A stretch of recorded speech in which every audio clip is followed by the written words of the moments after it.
As you all know, Netflix came out this series called the Ted Bundy tapes. For those who have watched it, you know exactly what I'm talking about. For those who haven't watched it, then you're really missing out. Just a brief summary, it goes into the mind of Ted Bundy and his side of the story and gives his perspective and his point of view. Today, I'm here to talk about his impact on the modern day criminal justice system. So let's just dive into it. In the 1970s, the word serial killer was not yet invented. Ted Bundy had kind of an impact on the word. Now, along with some other notorious serial killers as you may know of today. However, he is most known in the criminal justice system as the chameleon.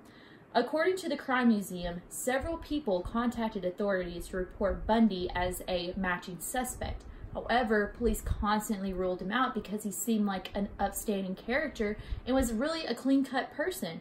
He was able to avoid detection even longer by learning how to leave virtually no evidence that could be traced by the forensic techniques in the 1970s.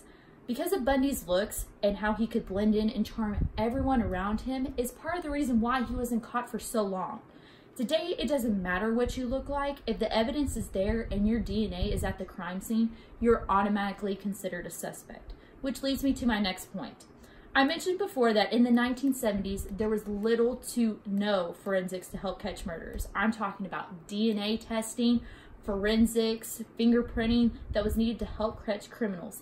After Bundy is when the criminal justice system really buckled down on forensics.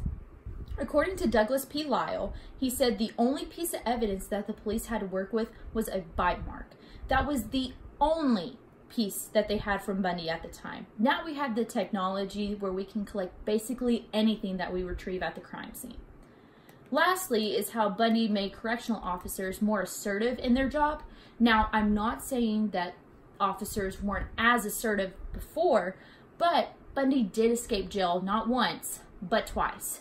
Jill Sanderson wrote, Bundy, who was seen by jailers as a good-natured and charismatic person, was also given access to the law library and was allowed to move freely in court without his leg shackles.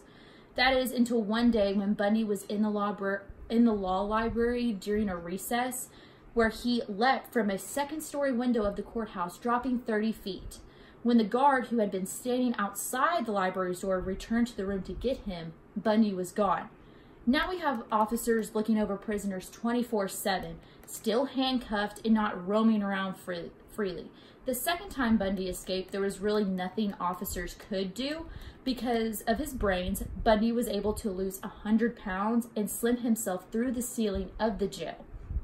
In conclusion, Bundy was known to everyone as someone smart, good-looking, charming, a well-rounded man, which made him so difficult to catch in the first place.